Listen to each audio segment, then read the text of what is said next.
with you a little bit of the administrative things before we get started. So we do meet every Tuesday of each month between 11 and 12 Eastern Standard Time. We cover a number of topics related to teams and group coaching.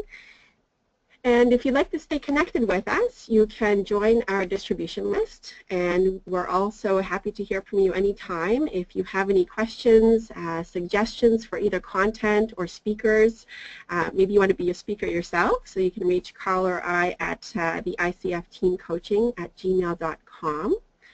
We're also on LinkedIn, so these slides will be shared with you afterwards, and you can look these all up or email us anytime. We're also on Facebook. And if you are new to the community or you've missed a webinar in the past, you can also find all of the recordings of our past programs on YouTube, and you can also access the slides through SlideShare.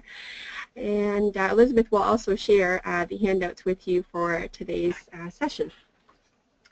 So we are, and just one more thing about the CCEU certificate policy. So if you are joining us only through audio, you'll need to share with Elizabeth your password. Otherwise, your certificate will be sent to you within 1 week for everyone else that has joined us through the webinar.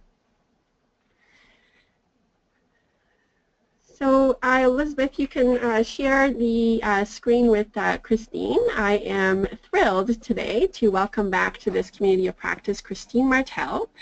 For those of you that might have taken part in Christine's presentation last year, you might recall that she works at the intersection of team coaching and visual imagery.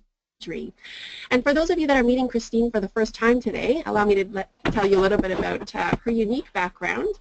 So Christine is the Principal Image Wrangler, very interesting title, for Visual Speak. That is a company that she founded in 2015. While Christine's been training and consulting and coaching for over 30 years, she's been a visual artist and actually has been facilitating for 30 years. She earned her BFA from the prestigious Rhode Island School of Design, and she later went on to school to obtain her MS in secondary, adult, and continuing education from Portland State University. And I just want to share with you, while it was considered a little bit crazy at the time, at least in the academic world, she did manage to convince her graduate school to allow her to use her graduate experience to explore what she was most passionate about, and that is helping people to communicate better using visual communication. She was so determined to bring the tools of an artist into that academic setting, as well as training and development and facilitation for the rest of us to utilize. So I'm not going to steal her thunder. I'll let her share a bit more about herself, but I just wanted to share with you, I was so impressed that she spent her master's program creating and testing about 10,000 images and photos, which she and others around the world have been using for the past 10 years. So I'm really excited to offer this wonderful community the opportunity to learn from Christine today how you can change the nature of the conversations your clients and your teams have through the use of visual tools. So welcome, Christine, and please do feel free to share your questions at any time. We'll stop at a couple of points throughout the presentation so that Christine can share with you her responses. Thank you so much. Yes, I would reiterate the questions. You feel free to put them in the box at any time, and then if by chance we don't get to them, I promise I will answer them afterwards on this resource page that I've created on my site for you. So yeah, I did go to graduate school after being an artist for a long time, and I was brought in early with this conversation with a professor, and she said, you know, you're really creative, you bring all this energy, but you really have to rein it in, and you have to write linear papers here. And it was a moment where a light bulb went off, and I probably turned a little red because I was really mad, thinking that who I wasn't going to be okay here. And the next moment she said, it's the only thing I know how to assess. And that was a real moment where I recognized that it wasn't that she wasn't creative, it was that she didn't know what to do with it and didn't know how to engage it.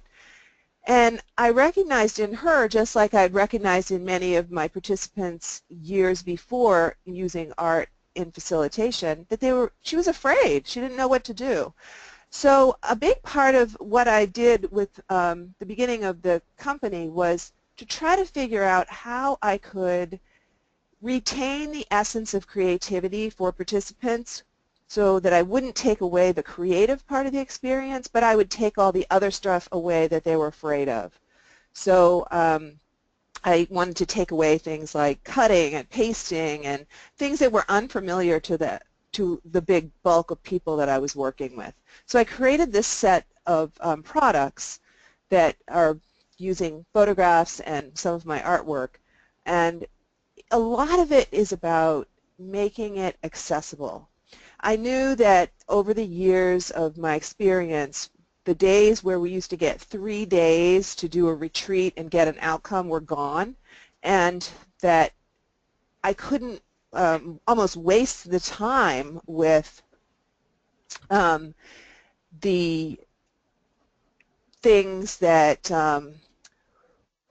were being, kind of in the way.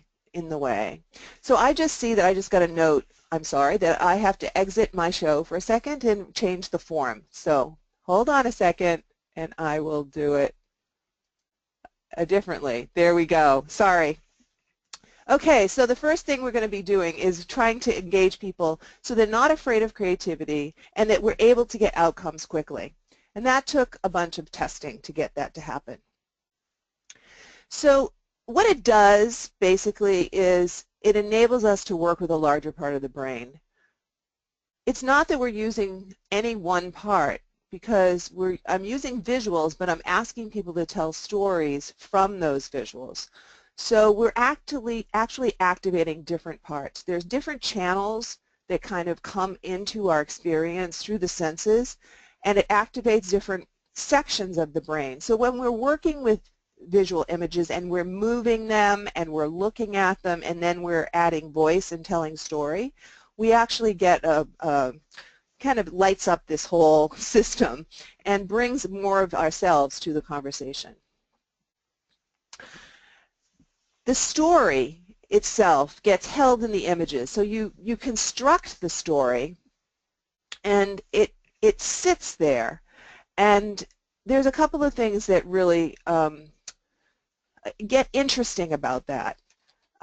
People find that once they start talking about the images, there's other stories than they thought that emerge, which begins to break down this patterning of stories that we have just kind of in our day-to-day life.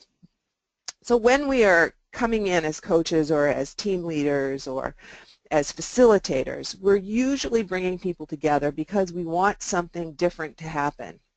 There's usually either a problem or there's a new kind of vision that we want to reach or we want to get people aligned. And I find that one of the first things we want to do is break down the stories that always get told. So those pattern stories about this is the way we do things, this is how it is. I think it's really useful and it helps us get deeper faster if we break those patterns down. So using visuals, which is something we don't often do, and then telling stories, engaging the whole brain, enables a new story to start coming forward. There's also something about concreteness that occurs because we think of words as being a kind of precise and that people know what we're talking about when we speak a similar, a same language. But in actual fact, if we say something like cat, each person is responding to that word differently. We have one person picturing Fluffy, one person doing a lion, one doing a tiger, one doing a jaguar, and then other people having other associations that have nothing to do with animals. And then even if we define it and say a small furry animal, we get closer to what might be a house cat, but we don't really know exactly what cat we're talking about. If we get into like a logo where we have ears and a tail, then we start getting a little more information. If you see a drawing of a cat, then you can usually tell if it's a super fluffy, a short hair, maybe some of the patterning on it. But it's not until you actually see the photograph of the cat that you could actually find that specific cat in a room full of cats. So that's another aspect of what happens here, in that as we move toward photographs, we get more information that is much more concrete than the abstract part of the words. And then we go back and forth, and we can just kind of drive the conversation and the story deeper. There's another interesting thing that I find is it really levels fluency. And this is on a couple of different axes. So one is when you have people who have different native languages but are speaking a common language. Oftentimes the photos will act kind of as this artifact that holds the story for them, so that they don't have to keep translating in their head over and over. So it just becomes this little placeholder, and I find that the language becomes smoother. It also really helps people who would never say a thing if you said, "How do you feel?" or would say something very like "okay" or something very similar, to that. And suddenly they are talking about things in a much fuller way than they normally would. So it's really helpful to kind of smooth out the differences in the room. You have a shared control of the conversation because you're asking a prompt, you're asking a question and asking people to select photos, but they're choosing how they're going to do that. And you get a much wider variance of how the stories are told than you do when you're working verbally. So sometimes that really helps people feel safer, so that they will share more than they normally would. I hear a lot of, "I can't believe you got that person to talk." It's also really intriguing because the photos are something to look at. I find that people stay more focused on each other and on listening to what each other is saying. I don't see as much things like, people trying to check their phones or gazing off into the universe and not paying attention. So that's another thing that is really helpful, is to keep focus on the conversation that you're having. So I just want to stop real quick and see if you have any questions or any comments or anything emerging yet.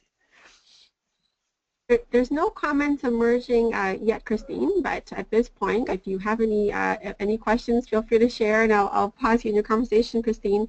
But one of the things you had mentioned is that people often say more than they normally would, and even those that don't speak, would say more. Do you ever find that people are surprised about how much they reveal during these sessions? Oh yeah, oh definitely, absolutely. And most of the time they are, they're okay with that. Once in a great while somebody feels like they overshared and they feel vulnerable. So that's just something to kind of watch for, because the images are so evocative. Sometimes you get put into a feeling state before you're ready to do that. So, right. Yeah. We have a few more questions now coming in, Christine. Some folks, Agnieszka, Melissa, they're wondering where do the pictures come from? Oh, I am going to talk about that next. They must have known that that was coming. So, the short answer to that is that after doing 2 years of testing in my graduate program, I spent a year with a business partner and a couple of other people, and we photographed everything and created all the photos, and any paintings that are in there I did. So we actually created it based on the research we did. Oh, great. Another question that came up, Christine, is what are the prompts that you often ask, and sort of in service or application to what? The prompts are based on the content that you are trying to drive toward the outcome, and we have lots and lots and lots of prompts that we use based on what we're trying to do. And I will actually get into talking a little bit more about this later. But in general, you kind of look at the group that you have and the outcome that you're trying to achieve, very similar to any other process. And then you would create a prompt that's the first step from where the person is or the group is to where you want to go. So it may be something as simple as, you know, who are you? Or it could be something like, what do we want in the next 6 months? It could also be something like, what is trust? So it really varies. And Michael's got a question I know you'll address later in terms of in what kind of situations do you recommend using this technique. There's also another question from Carolyn about how do you frame the discussion or the question at the beginning? Well, that one depends on the group. Just like this is a method, so it's not like it's any different than anything you would use in another kind of aspect. So you use your same coaching skills that you would use, and I tend to focus on the content and not on the photos much at all. So when I'm setting it up, I don't like make it out like it's any different or anything abnormal. I keep my focus on the conversation and kind of take care of the process through the visuals myself as the facilitator. So I don't know if that answered it, but we will talk more about that later on also. And people also want to have a little bit more clarification on how do you introduce the pictures in sessions, and does it matter if they are sort of different sizes or if they are hand-drawn or are photos? There's a lot more to that. That's a big question. Let me move into the next section because I'm going to answer some of them. Great. And then if I don't answer it fully enough, then I will come back to it again. How about that? Okay. So here's 3 different kinds of visual tools. And so the first one are images that are used to convey meaning. And this is something that you're probably all really familiar with because we see them all around us. They're illustrations, advertising, editorial, political, infographics, and they're all designed to tell you something specific. So even this image that I'm using as an example with the glass half full, that is to show you a cliche and to get you to think about something that is in our common understanding. So they, as you all I'm sure know, when you try to do a PowerPoint or anything else, it takes a long time to find images that work to convey what you're trying to do. If you are a maker of images, it takes a long time to create them, to make them work. So what I learned by testing those 10,000 photos is that these kinds of images don't really deepen the conversation or extend the conversation. They tend to be shorthand, and they tend to give us a way to kind of convey quickly. Very, very useful, but they didn't really work well for deepening conversations and getting people to connect more fully. The second one is organizing meaning, and these too will be familiar to many of you. They're things like mind maps, which is the image that is here. Post-it notes, when you take and move things around. You probably have them around your office. Sketch notes, which are words and drawings together that are recording something to help you remember them later. You can use drawing. So like we just mentioned, the drawings can work also. And then on the highest end of this is the graphic recording. That's when an artist comes in and actually records what's going on in the room by a combination of listening fully and deeply and then drawing the kind of outcomes that are emerging with a combination of images and words. These these visual tools are all really helpful to keep track of and to move things forward. And then the last kind that I'll talk about are the tools that elicit meaning. This is where visual speak lives. These are images that spark association. So in psychology, they're the ink blots where they ask you, what do you think this is?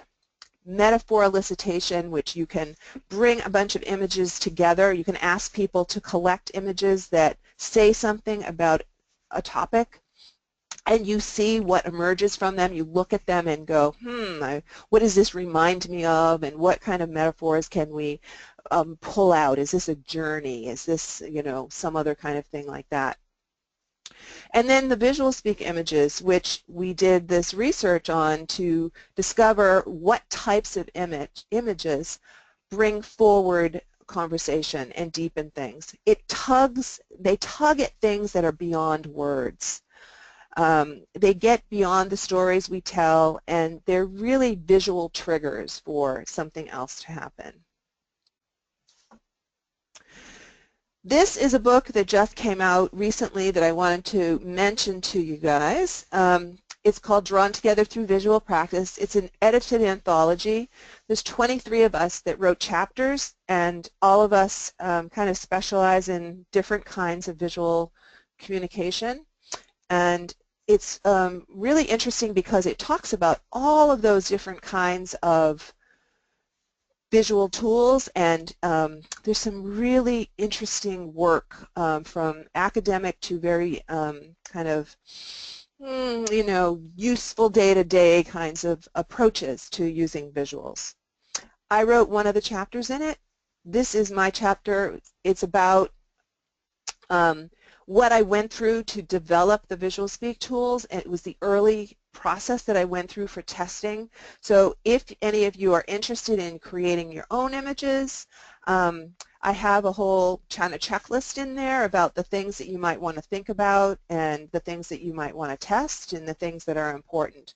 And on the page that I created for you on my website, I have a PDF of this chapter if you want to download it and read it. So this is an example of an image that works really well. And this is not an image in my set currently. This is an image that I took fairly recently. And I want to talk to you about why this is important, why this works. First of all, it's kind of cool, but it's not spectacularly beautiful. What I found was that if you use images like from National Geographic, most of what people say is, oh, I can't believe how beautiful this is. And that might be useful occasionally, but it really doesn't tend to drive the conversation deeper into the topic. This has a pathway in it. It's not straight, and we don't know where it's going. So all of those aspects are things that relate to a lot of the kinds of things that are happening in teams and organizations right now and kind of ongoing. There's a lot of kind of metaphors that can emerge from that. There's also the fact that in the front of the image, there's no handrails, and then all of a sudden there's handrails. So that's something else that could become meaningful to somebody and that they could engage with in a conversation. We also have this tree limb that's going over the path, and there's so many things that could kind of evoke in people. Can we get under it easily? How tall is it? Is it falling? Is it, permanent there? I mean, there's just so many things. So those are the kinds of things that you want to see in an image to make them you work in this kind of way and be very evocative. It's not the images that you think is what I learned also. I kind of thought I knew and I was going to be able to whip these images out. And then when I did the 10,000 laminated photos and actually tested them with people, I discovered that it wasn't the images that I thought that were going to work really well. So what I would say is that if you do want to use images and you want to use your own images, test them, and test them with a variety of people, because I think you may find that it's different than you might want or you might think. The other thing is that when people want a particular image, so they'll look for a horse or a cat. At the beginning, I tried to give people what they were looking for, and what I found was that if they got what they wanted, then they told me the story they always told. And that's really not what I was trying to do in order to create some kind of experience in an individual or a team. So when people now say, I can't find the image I want, I say, yes, great, now you have a creative opportunity to tell us something new. People also always want to know what the images mean. So this is an image that I have been asking, what does it mean, for over a decade.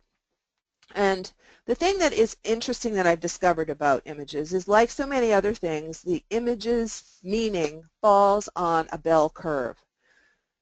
What I mean by that is, in the center there are this group of people, probably 60%, who will look at this image and they will say something about restriction. They'll say something about, my love is tied, or my love is compressed, or you know, I think I'm going to have a heart attack, or maybe you are having a heart attack. So there's a very restricted kind of feel about it. Then there's about 30% of people who say the total opposite, and they say, this is the expanding of love. Love is bursting forward. You know, it just keeps going forever. And then on the ends, you've got this 10% who say things that have nothing to do with any of that. Those people see this as a blindfolded mouse, or they see it as a woman's bathing suit, or something else wacky. Every time I do this with a big group of people, I hear some new, really different things. So even though I've been working with the same images for over a decade, I'm hearing new things every single day. So I don't really believe that any one image has a particular meaning. I think that it's almost endless in how it can expand. So I'm going to stop again and see if there's any more questions or comments or other There are quite a few, Christine. So one of the things that people are interested in is, how do you decide on the types of images to use? You know, are these images random, or is there some kind of way that you decide what kind of images to use to evoke thoughts and conversations? Well, part of it is this quality, these qualities that I was talking about, that you want them to be intriguing in some way. You know, I found that, I mean, in my products, I have a whole system. I have a categorized system. So I have 4 major categories and 12 subcategories, and it's very structured because I was trying to create a visual language that could be utilized by hundreds and hundreds and hundreds of other, you know, actually thousands now of people. So the way I was approaching it was, I was trying to create you know, things that would evoke conversations across a lot of different topics. Mm-hmm. If you're trying to do it more narrowly, one of the things is just you know, you start guessing initially. You know, I started with magazines and books that I had around and started to see what happened when people responded to them. Okay. One question is from Maria. Have you used people's own cell phone pictures? Yeah, you can do, that's a different kind of process, but yes, you can do that. Because there's a technique called photo elicitation, Mm-hmm. and or photo voice. There's another one that they use, and you actually work with photos that people go out and take themselves, and you can, it's an amazing process, and yes, I have used it, and it's a different kind of inquiry. So yes, you can totally do that. It can be tricky sometimes to pull the meaning out, but yeah, you can do that for sure. Great. And a few questions, Christine, you may get to this later, so just let me know, but a few questions from Meg and Ryan and Lori. They're asking things like, how do you introduce that you're going to be using pictures in these sessions? What kind of sessions or situations would you recommend using visual tools for? Mm-hmm. And how do you use the images in these sessions? Okay, you guys are just like, you like know what's coming. I can tell. We're going to talk about that in this whole next section. Great. Okay, so here. So visual speak is a method. Just like small group conversation is a method, large group conversation is a method, asking questions, method. So the visuals, they're not the content. So we have these three different sections in this container of the method. The first is the visuals, and that's what I've been talking about the kinds of visuals that we use or can use. And then there's the process that we go through of how we introduce them and what we're trying to use as the container. This would be things that even include like how we're going to set up the room, the sequencing, the timing, all the things that you're familiar with from all the other methods that you use. And then the content is at the bottom. That is what it is that we're going to use it for. So visual speak is used across huge range of content. I personally use it a lot for strategic visioning, team building, and leadership development, but and coaching the people that are in those kinds of processes, as well as teaching people how to facilitate with visuals. But my customers use it in therapy and executive coaching and health coaching, and I mean just almost anything you can think of, because the content is separate from this visuals and the process. You can put any content into the engagement. So I'm going to give you some examples, and hopefully that'll make it a little bit more concrete. This is, so basically, in a nutshell, you look at the people that are coming to the group, you look at the content that and the outcome that you want to have, and you create a prompt that starts the conversation. And then you ask people, and I simply say, this is going to be the content, say we're going to do a change management thing, and this is you're going to create an image of what you think the organization looks like today. And you're going to select photos in response to this prompt. There's no rules about how you do it. You just have to do it within 5 minutes. Go. And it's just that simple. I just ask people to go with me. If it's a very resistant group or a group that is has never done anything that is kind of in the emotional realm or very resistant to the session, then I might give them a little more framing about visual tools are things that are used in all sorts of ways. I try to find something from their occupation. If it's an occupational group, if it's an engineering group, I might say, you're used to doing schematics, those are visual, drawings. If it's accountants, I might say, you're used to seeing things like charts and graphs, those are just visual tools. This is just another visual tool.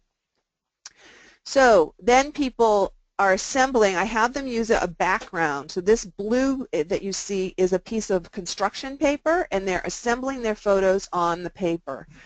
And the reason is that when you give people a photographic, like a background to assemble, and you only give them 5 minutes to do it, they put the images on the page in a way that gives us more information. And what I mean by that is, in this particular example, this person aligned all of the images to the edge, so they're all straight. They're all inside the background box. There's space between them, so there's no overlap. So this, I know from lots of experience, is the pattern of somebody who is very detail-oriented and structured. So if you looked at the metaphor of the right brain, left brain, this would be a person who tends to be more left-brained. The reason this is helpful to us is so often I get called in to work with a team and I have very little information about them. And they're tight on time, they're tight on budget. I don't have a lot of time or resources to do a bunch of assessment. So what I can do when I come in and use this tool is I get a sense of the thinking styles of the people in the room. And I'll show you some more of these. So this is another image that is a little bit more toward the center. So you can see that this person extended the images out beyond the borders of the background. They're overlapping the images more, but they're still staying all straight and structured. It gets more, you can see here the images are now splaying out. They're tipped. You're not seeing the background anymore. They're extending beyond the bounds. So this would be over on the, middle to the right side of the model. And then this is a big picture thinker. So this is a person who is using a lot more images. They're much more overlapped. They're extending beyond the background. They're also using a different set of kinds of shapes. So if you look at the actual individual images, they're using lots of circles and radiating forms. So you see the coins are circles, this paperweight below it in the hands is a circle, there's a circle in the tire, there's a circle in the center of the flower, the same with the chocolates, and then the drum on the right. So the actual shapes are also moving from this more structured kind of shape on the left brain side that would be lines and straight kinds of things to these more rounded and radiating forms. So all of this is giving me information before they even tell the story about who's in the room. And when I know that, I can talk to them more effectively. So the person who's a big picture thinker needs to have some kind of overview of what is going on before they'll come with me. They don't like to start from the detail and work up. They like to start from the big picture and work down. The detail person needs to have more structure. They like to have things kind of laid out for them, 1, 2, 3, 4. So this is helping me with my ability to communicate effectively. And it also gets to be quite playful in the room often when we can say things like, well, do you think maybe you're a detail-oriented thinker, to the people whose images are more structured, and it can get very humorous and playful and fun, and it's another aspect that the team can look at when they're having these conversations. So so I'm doing that, I'm processing that kind of information in my mind. Some people I will change, depending on the outcome that I'm trying to get to, I will share that with.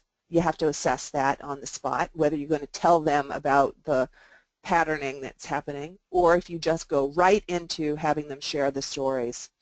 The stories tend to be deep. They tend to be things that people have never heard from each other before. I can tell many, many, many stories about people revealing things to each other for the first time, including my parents after being married for over 50 years. And it's really quite profound to see people discover new things about each other. So here is an example. This is a group of individuals. They are from varying levels in the company. It was from the frontline workers all the way up to the executive, and they were doing a change management kind of activity where they were looking at creating a vision for new kinds of ways of working in the future. So the way I framed it was I gave them 2 questions. I said, create an image of where you are today and what it looks like today, and then another one of where you want to be in 5 years. So you can see there's 2 separate pieces of paper on this, in front of this gentleman that's talking, and he created a fairly structured kind of image. So this is somebody that is more toward the left brain side than the right. And he's explaining to his colleagues what those images mean to him. Then, after we go around and have each person share, everybody has then literally put their story on the table. I ask them to make an image together of what that future state was. We kind of heard the pieces about the today so that we know what's going on, but then we focused on where are we moving to. And the advantage of doing that is that you can kind of get all the information you need for a change management situation. You get to see some of the things that are problems, you know, kind of, and strengths. So what are we leaving behind? What are we moving forward with? And then you get to start creating the new future that you want to create. Once people are making these big team images, it almost becomes like a simulation. And what I mean by that is the team members get very focused on the task. So they are very usually engaged on how are we going to solve this problem. Once again, I put them under some slight time pressure. I usually give them about 20 minutes to create an image together. I don't give them a lot of structure on how to do that. I usually tell them to figure it out and that there aren't any rules and that they can use anything they want in the room. But they have to navigate how are they going to do this? How are they going to work together? So what that does is it simulates how they work as a team. So as the facilitator, as the coach, I can step back and focus on watching how they operate while they are focused on the content of what they are wrestling with. You'll see all sorts of really interesting things. They will usually replicate the kinds of behaviors that they're using in their teams on a day-to-day basis. So it gives you the opportunity to be able to help them see it in a very different way. You can kind of freeze it and say, okay, stop for a minute and get them to look at how they're operating.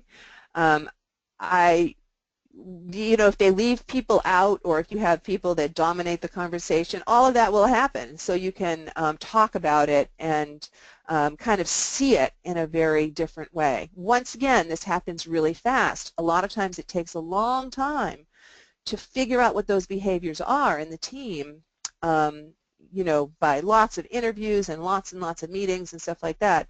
This can all happen in, you know, a 90-minute session or even a 60 if you have to, so that you are kind of uncovering all of this material and giving people lots of stuff. This is a forming team, this particular image.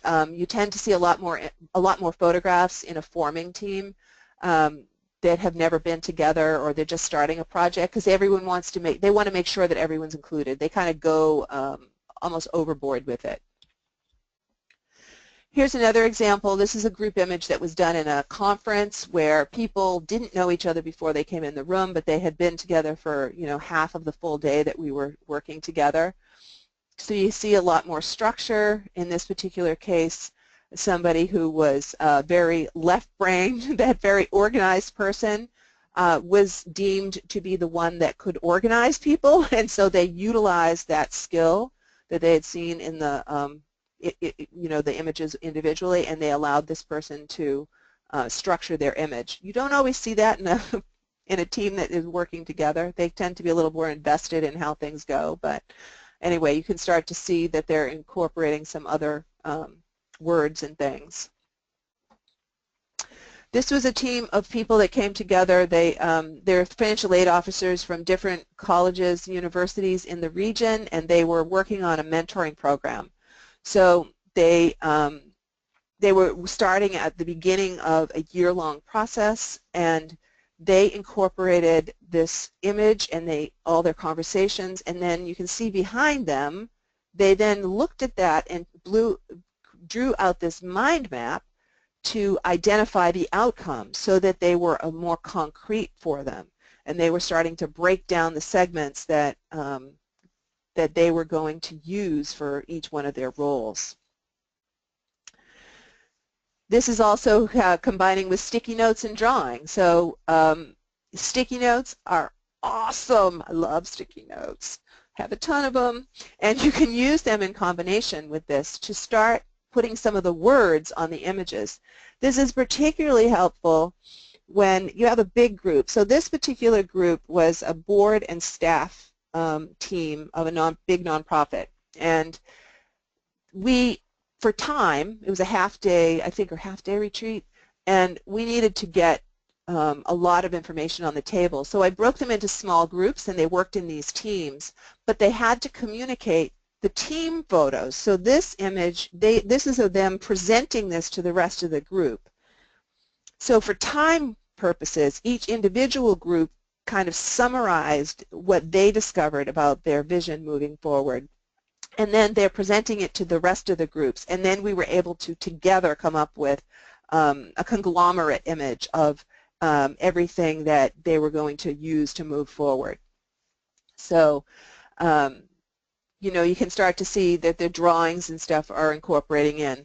You can also do a lot with graphic recording and things like that if you choose, and if people are comfortable drawing, you can incorporate a lot more of that. So that's what I have. I'm just going to mention this really quick before we get into questions. I set up a page on my website. I put a coupon code. I have a class that is going to delve much more deeply into team building with visuals that starts in 2 weeks. I have that chapter from the book and my newsletter and the PDF of the image the heart image icebreaker.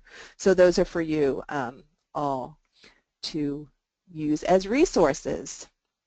So I will ask now if there are any more questions. Yes, there are a ton, Christine. So what I'm going to just share with the group is that I know you've offered to answer any questions that have not been responded to during the webinar on your website, so people will be able to check that out there. So let me just ask you a couple that are kind of related from Song and you. They were asking about, do some people find it hard to share using the visual images, and do you get different reactions from men and women? Well, just like anything, there are some people who are more comfortable than others. I find in general that people share more with the images because they're instead of asking a direct question to them, they're responding to a prompt. So they get to drive how they do that. So you will see a dramatically different version of how they respond that is much more authentic to them. I mean, it can be something as simple as, you know, if you have a picture of a dog, someone picks a dog, there will be one person who's more usually on the left brain side who will say that I picked this dog because it reminds me of my dog, except that my dog is much, you know, is a different color brown and has 3 spots instead of 4. So it's very literal and it's very descriptive. The person that's way on the other side will usually say something really metaphoric. So they'll say, this is a dog and it reminds me of my mother, and it expresses loyalty and, you know, how I feel about my relationship. So you kind of have that ability to respond and react in really different ways. One side will have much more, you know, kind of concreteness to it, and the other side will be much more metaphoric. Mm-hmm. And some of that is gender and some of that is not. It just depends, you know, because we don't all fall, you know, concretely into those gender roles. Right. So Barbara was curious, do you ever, you know, run into resistance from a group around using these images or engaging in this kind of exercise? There is a small percentage of people who are resistant. They tend to be the people that are very, very structured and very linear. And oftentimes, so when I have a person who's very resistant, I usually can win them over to at least participate by saying, you know, I understand this is uncomfortable for you, and I just want to put out the possibility that perhaps the people who this is very comfortable for are forced to use the things that are comfortable for you on a daily basis. Because most kinds of activities that we do in, organizations especially, are more geared to that structured thinker. You don't see a lot of this creative stuff. So that usually wins them over and usually gets them to at least try it. Mm-hmm. And I also say, here's the thing.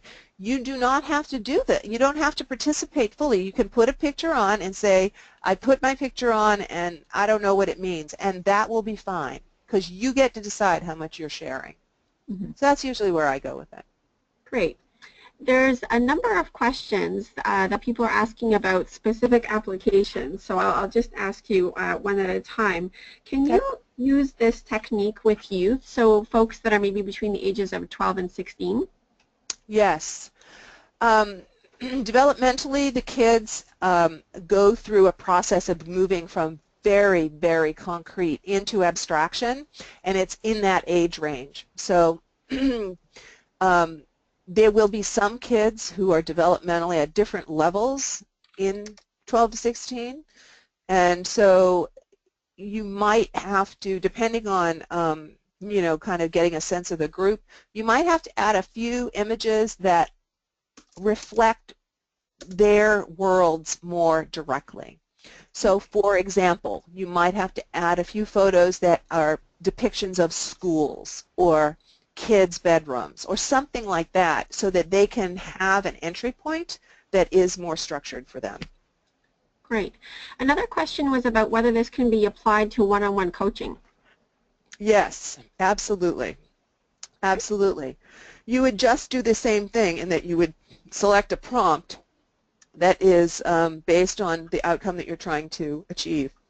We actually have a whole product that is specifically for coaching called Exploring New Options, and you just ask the person to select images and share the description with you personally, and then you can have the coaching conversation that you would have with any other method. Thanks, Christine. And Mary was curious, I don't know if you've heard of Edward de Bono's 6 Thinking Hats. She's curious how that could be integrated with something along those lines to elicit perspectives. Yeah, there's some great stuff you can do with thinking hats because a lot of that is about trying to get people to think differently. It's the same kind of thing. And so, for example, instead of asking people to select images that they're seeing, you can flip the cards over or the images over and bring, say, pick an image out of the pile and then think of a way that it has, that it's related to. So, if you're working on like a team, pick 3 cards and then flip them over and tell me a story about how these have something to do with our team. Great. So you can do those kinds of things and structure it with the other thinking hats too. So another application, how could this be used with teams and organizations for, let's say, a goal-setting session with executives? A goal setting with, well, you would kind of come up with the outcome you were trying to drive toward. So if the outcome was, we need 3 goals for this year that move us toward our long-term plan, then you could have create an image that says something about where we're going to be at the end of the year. And then from that conversation, you can pull goals out, and then you can, come up with the steps to get to those goals. So you can break it out after that. One more specific application. Have you ever used visual speak tools in a setting with offenders in prisons? So Jan is asking, given that this population, sort of their realities or the content might be so sort of divorced from their reality, she's wondering if she should try creating a set of images that relates more closely to their experience. That's a good question. I do have people who use these tools in prison. I personally have not done that, but I do have customers that do. And I've gotten great reports about that. I've also gotten a lot of great reports about kids that are kind of in juvenile detention centers. There's a bunch of people that use it in that, and they found it to work. You would have to test it, I would say, if you needed to add more images. Sometimes, you know, if you get too specific, then you're not getting the, they're not digging deeper. And you're trying to get them to dig deeper. My concern with a prison population, if they're shut down, which I've heard from many people they are, is that you wouldn't want to give them the language of the story they always tell.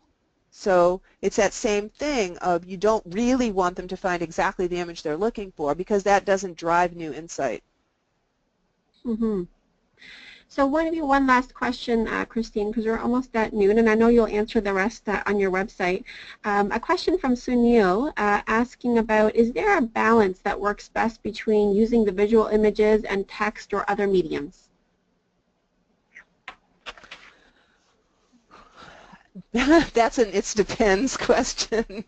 You know, yeah, you can overuse it. If you do, you know, I find you can do an icebreaker, an individual image, and a group image in one session.